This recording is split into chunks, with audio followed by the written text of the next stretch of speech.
जी, मैं जसबीर तंवर कैथल से।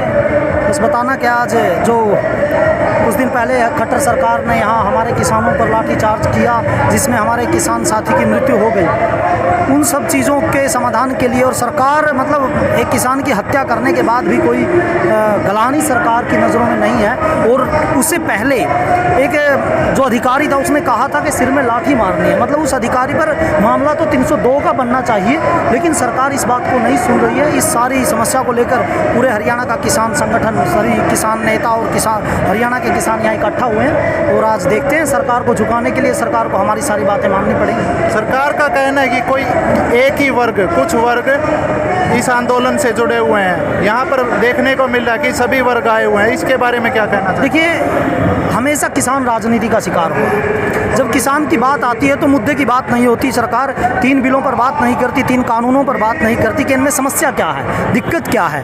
बस क्या कर देती है कि इस आंदोलन को जाटों का आंदोलन बना दो और कह दो कि नॉन जाट जो किसान कम्युनिटी है वो इसमें नहीं है, और जाट नॉन जाट पर हरियाणा की जनता को आपस में लड़वा कर मुद्दों से ध्यान भटका देती है। मैं ये कहता हूँ, ये कानून किसी भी किसान का, किसी भी कास्ट से वो किसान, उसके खेत में बराबर असर करेंगे और उसका आने वाले समय में वो पछताएंगे जो इस आंदोलन को गलत नज़रिए से देख रहे हैं कि काश हम उस समय खड़े हो गए होते।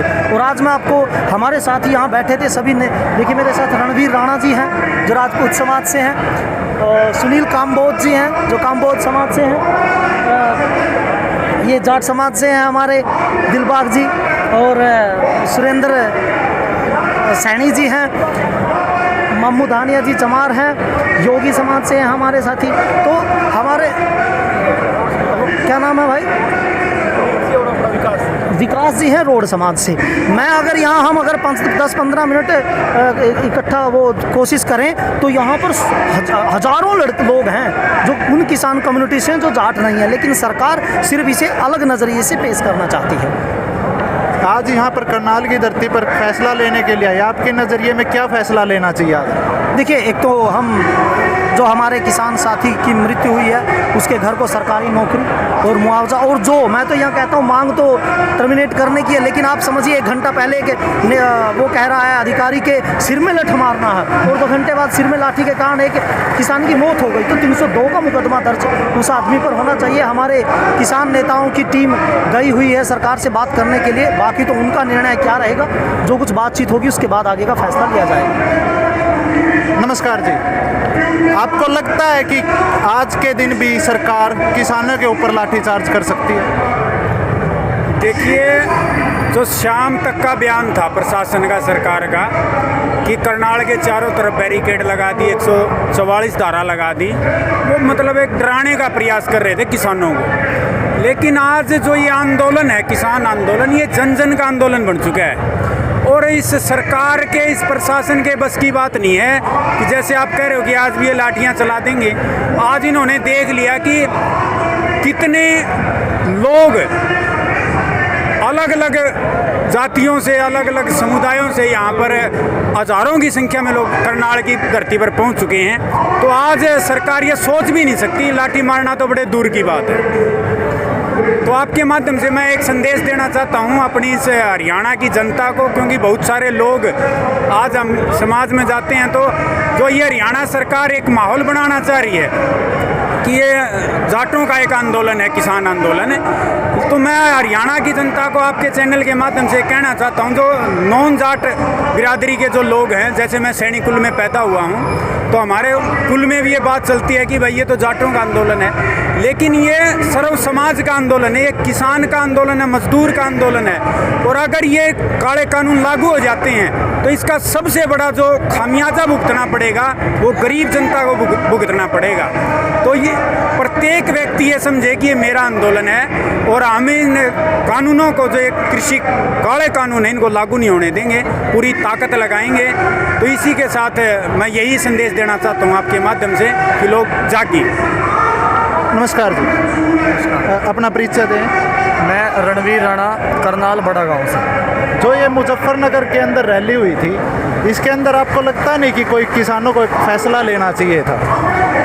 जो मुजफ्फरनगर में रैली हुई थी उसका जो मुख्य रिजल्ट रहा वहाँ से तो वो ये था कि किसानों का उत्साह बढ़ा है, राष्ट्रीय स्तर पर किसान आंदोलन कर रहा है। लेकिन ये सरकार ये साबित करना चाहती थी कि ये आंदोलन सिर्फ हरियाणा और पंजाब का आंदोलन है, लेकिन उस आंदोलन में मुजफ्फरनगर में राजस्थान से, मध्य प्रदेश से, लगभग 7-8 स्टेट से वहाँ पर किसान एकत्रित हुए और इतनी बड़ी तादाद में वहाँ पर किसान एकत्रित हुए कि बीजेपी सरकार को वहाँ दिखाई दिया है। बीजेपी सरकार वहाँ पर बिल्कुल कमज़ोर दिखाई दी और उनको पता चल गया कि किसान बहुत बड़े स्तर पर इस आंदोलन को करने जा रहा है। तो हरियाणा में भी जो ये आंदोलन चल रहा है और जो ये करनाल ज़िले में, हमारे ज़िले में जो ये वारदात लाठीचार्ज हुआ था, इसको लेकर आज हम यहाँ एकत्रित हुए हैं कि जो एसडीएम ने एक तालिबानी तरीके से, जैसे हमारे क्रांतिकारियों पर, लाला लाजपत राय पर लाठियाँ भाजी गई थी, उस तरह से आज हमारे जो अन्नदाता हैं उन पर लाठी भांजने का उसने आदेश पारित किया था। तो ये जो तालिबानी आदेश उसने पारित किया तो उसके खिलाफ सख्त से सख्त एक्शन लिया जाना चाहिए। 302 के तहत उन पर मुकदमा दर्ज होना चाहिए। उसके लिए हम आज यहाँ पर एकत्रित हुए हैं। नमस्कार जी, अपना परिचय दें सर। मेरा नाम सुनील काम्बोज है और मैं करनाल से बिलोंग करता हूँ। मेरा गांव बदरपुर है। आपको क्या लगता है कि आने वाले समय में किसान क्या कदम उठाएंगे, क्या अगला कदम होगा और क्या कुछ विचार करेंगे आप? देखो, आने वाले समय में जो किसान मोर्चा है, अगर सरकार नहीं मानी इन कृषि कानून के बारे में तो वो तो निर्णय देखो किसान मोर्चा ही लेगा। पर मैं आपके चैनल के माध्यम से एक बात कहना चाहता हूँ कि यह आंदोलन केवल किसानों का आंदोलन नहीं है, ये जन जन का आंदोलन है, प्रत्येक व्यक्ति का। इसमें एक आपको पता होगा एक तीसरा कानून जो है, तीसरा कृषि कानून, जिसमें असेंशियल कमोडिटीज़ को भंडारण से, मतलब जो असेंशियल कमोडिटीज़ का भंडारण है, संशोधन किया गया उसमें। तो अगर उसको भंडारण करेंगे तो क्या होगा उससे कि इसका छूट दे दी गई भंडारण की। हाँ, छूट दे दी भंडारण की, तो इसमें इसके रेट्स जो है ना, डिमांड और सप्लाई पे बहुत ज़्यादा फ़र्क पड़ेगा। तो इसके जितना ज़्यादा भंडारण होगा उतने ज़्यादा इसके रेट्स बढ़ेंगे और प्रत्येक व्यक्ति पे इसका फ़र्क पड़ेगा। आपने देखा किस तरीके से करनाल के अंदर हर वर्ग, हर समाज का किसान जुड़ा हुआ है और अपने मन की बातें रखने के लिए तैयार है। आइए हम कुछ और वर्ग के लोगों से, कुछ किसानों से, वर्ग तो इंसानों ने बांटे हुए लेकिन असलियत में इंसान है और किसान हैं, और किसान अपनी बातें रखने के लिए हर समय हर जगह पर आ सकते हैं। नमस्कार जी, क्या नाम है सर आपका? जी, मेरा नाम मामचंद योगी है। कहाँ से आए हैं सर? करनाल से हूँ, गाँव से। जो ये आंदोलन चल रहा है आज के दिन करनाल के अंदर, इतने किसान इकट्ठे हुए हैं, आपको लगता है इसका कोई फ़ायदा होगा? बिल्कुल फ़ायदा होगा। जब जो ये काले कानून सरकार लगाने की कोशिश कर रही है तो इतने सारे लोग इकट्ठे हो रहे हैं उसके लिए, तो उनके ऊपर भी तो प्रभाव पड़ेगा इस चीज़ का।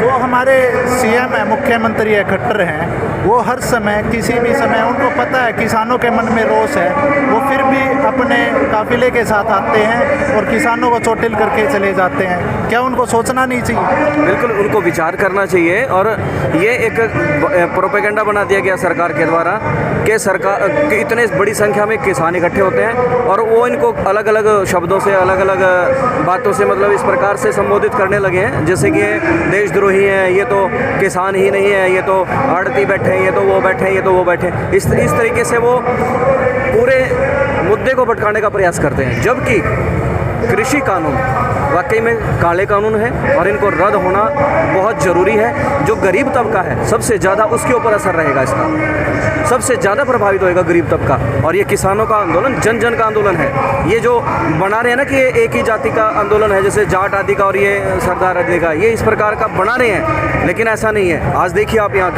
किस प्रकार के कितने लोग भरे पड़े हैं। तो ये बिल्कुल गलत है, सरकार की गलत नीतियाँ हैं और ये कानून सरकार को रद्द करने चाहिए।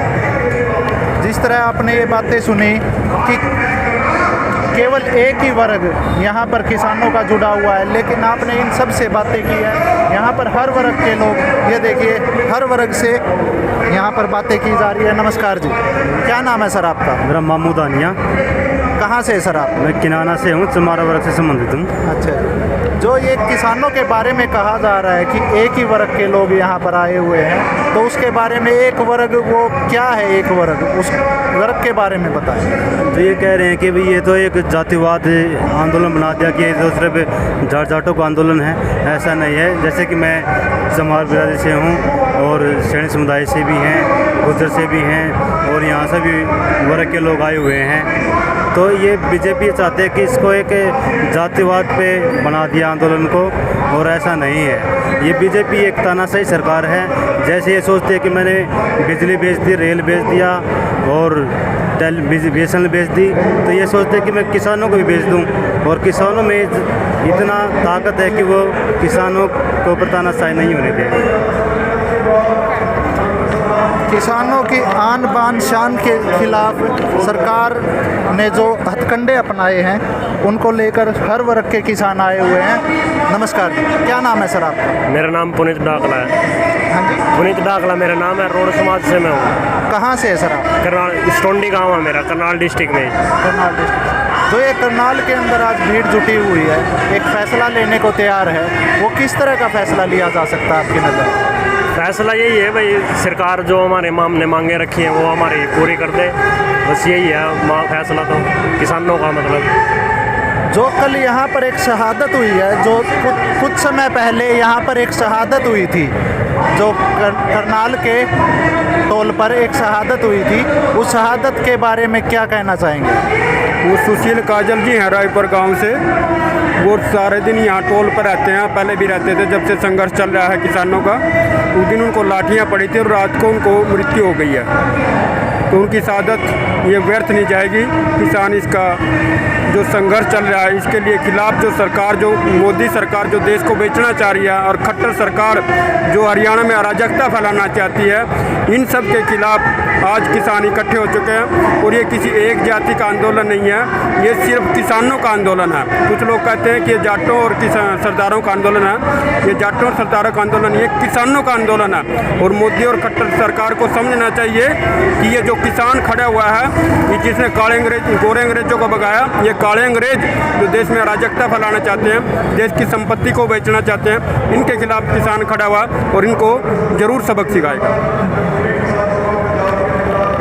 आपको क्या लगता है कि किसानों को और कितनी शहादतें देनी पड़ेगी? देखिए, शहादतें तो मजबूरी है, क्या कर सकते हैं।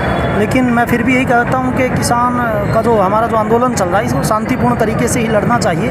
हाँ, थोड़ा किसान भोला है, सरकार की जो चाल है उसे समझ नहीं पाता है। देखिए, पूरे हरियाणा में जानबूझ के सरकार इस तरीके से इस आंदोलन को पेश कर देती है कि किसान का इससे कोई लेना देना नहीं और ये जातियों का आंदोलन है, जबकि मामला मुद्दों का होना चाहिए था। तो एक समस्या जो मैं देख रहा हूँ, किसान कौम जो है वो सभी कौम की बात है, वो जागरूक कम है। और बड़ी विडंबना की बात है, जो उनके हित के कानून है या उनके अहित के कानून है, जिसे सरकार हित के बोल रही है, वो अंग्रेजी में निकाले जाते हैं। समझाने का कोई तरीका, जबकि होना क्या चाहिए था कि आप कानून लेकर आ रहे हैं, होना क्या चाहिए था कि कम से कम 6 महीने पहले उसको स्टडी के लिए मौका मिलना चाहिए था। हिंदी में पढ़ने की तो योग्यता है किसान की, 5-6 महीने के लिए वो ड्राफ्ट किसानों के बीच होना चाहिए था कि आप पढ़िए, 1 साल बाद सरकार इसको कानून बनाने जा रही है। ऐसा कुछ नहीं किया गया।